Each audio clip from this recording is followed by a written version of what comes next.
Hello, আমি ইন্দ্রাণী। এই সাজগোজ করে বেরিয়ে পড়েছিলাম। রাস্তার আলো দেখে মনে হচ্ছে তো যে দুর্গাপুজোর লাইট। না না, এটা দুর্গাপুজোর লাইট না। আমার বাড়ির পাশেই প্রত্যেক বছর মনসা পুজোর মেলা হয়, এটা তারই লাইট। যেহেতু বাড়ির একদম পাশেই মেলাটা বসে, আর যেহেতু পুজোর একদম আগে আগে মেলাটা হয়, তাই পুজোর আগে এটা আমাদের কাছে একটা উৎসবের মতো বলতে পারো।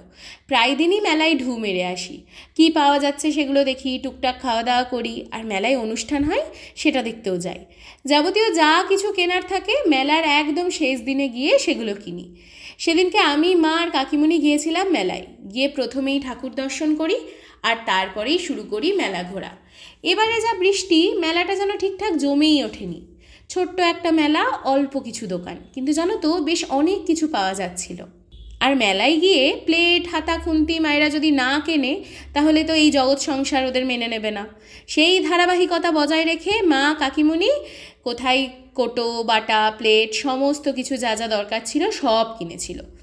এবার মেলাতে না ছোট্ট এই ট্রেনটা এসেছে, যেটা দেখতে কি মিষ্টি কি বলবো। মেলায় গিয়ে প্রত্যেকবারই আমি প্রমাণ দেওয়ার চেষ্টা করি যে আমি বেলুন ফাটাতে পারি। সেদিনও সেই চেষ্টাই ছিলাম, কিন্তু চেষ্টা বিফলে গিয়েছে, একটাও বেলুন ফাটাতে পারিনি। যাই হোক, সেই দুঃখ ভুলে কাকিমুনি এখানে জিলিপি কিনেছিল, সেটাই খানিক খাচ্ছিলাম। মেলায় দাঁড়িয়ে দাঁড়িয়ে গরম গরম জিলিপি খাওয়ার মজাই আলাদা। সেদিন মেলাতে হচ্ছিল বাউলের অনুষ্ঠান। ছোট মেলা হলে হবে কি, দেখো ছোটদের অনেক রকম রাইড এসেছে। এরপরে আমরা আরও কিছু খাওয়া দাওয়া করি, আর তারপরে প্রত্যেকবারের মতো এবারেও ঝুড়ি, কোটো, বাটা এইসব কিনে ব্যাগ ভরে বাড়ি চলে আসি।